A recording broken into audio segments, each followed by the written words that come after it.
ఎన్నో అడ్డొస్తుంటాయి. నీకు అనిపిస్తుంది ఓ పెద్ద గోడ అడ్డొచ్చి నేను దాటలేనని. నీ సంకల్పం ముందర అది చాలా చిన్నది, భస్మం అయిపోతుంది. నువ్వు ఎప్పుడైతే నీ సంకల్ప శక్తితో ముందుకు వెళ్తూ ఉంటావో, నీ ఆత్మశక్తి ఏంటి, నీకు కనిపించే దేహం నీటి బిందువు అంత అయితే నీకు మూలమైన ఆత్మశక్తి అంతా మహాసముద్రం అంతా. ఆ శక్తి ముందర ఈ చిన్న చిన్న అడ్డంకులు కూడా చాలా చిన్న. ఎప్పుడు చెప్పాడు ఈయన? 100 సంవత్సరాల క్రితం. నీవు ఒక విగ్రహం ముందర నువ్వు ఆరాధన చేస్తూ సంకల్పాలు చేస్తున్నావు. నీ సంకల్పాలు నీ ద్వారా నెరవేరుతున్నాయి. టోటల్గా సంకల్పాల గురించి అప్పుడే టోటల్ ఒక రేంజ్లో చెప్పాడు. అందుకే ఆయన యూత్ అంతా ఆయన్ని ఫాలో అవుతూ వెళ్ళిపోయారు. అంతేనా కదా? ఇందాక చూసామా జో డిస్పెన్సా?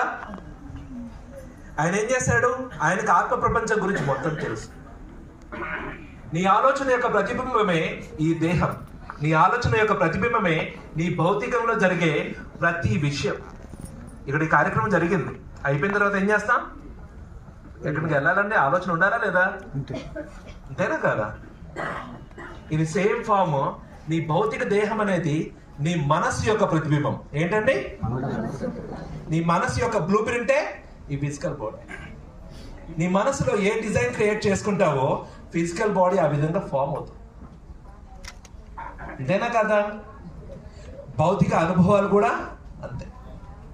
అంటే ఆలోచన, విజువలైజేషన్, ఫీలింగ్స్. అక్కడ ఏం చేశాడంటే, నేను ఫ్యూచర్లో ఎలా ఉండాలి, బాగా అయిపోయిన తర్వాత నా బాడీ ఎలా ఉంటే నేను హ్యాపీగా ఉంటాను. కింద కాలు పెట్టాను, నా బాడీ అంతా బాగా అయిపోయింది, కింద కాలు పెట్టి నడుస్తుంటే ఎలా ఉంటుంది? ఆనందంగా విజువలైజ్ చేసుకుంటున్నాడు. ఆ ఫలితం వస్తే ఎంత హ్యాపీగా ఉంటుందో ఆ హ్యాపీగా ఫీల్ అవుతూ అడుగు పెడుతున్నాడు. డైలీ చేసింది అదే అతను. అదే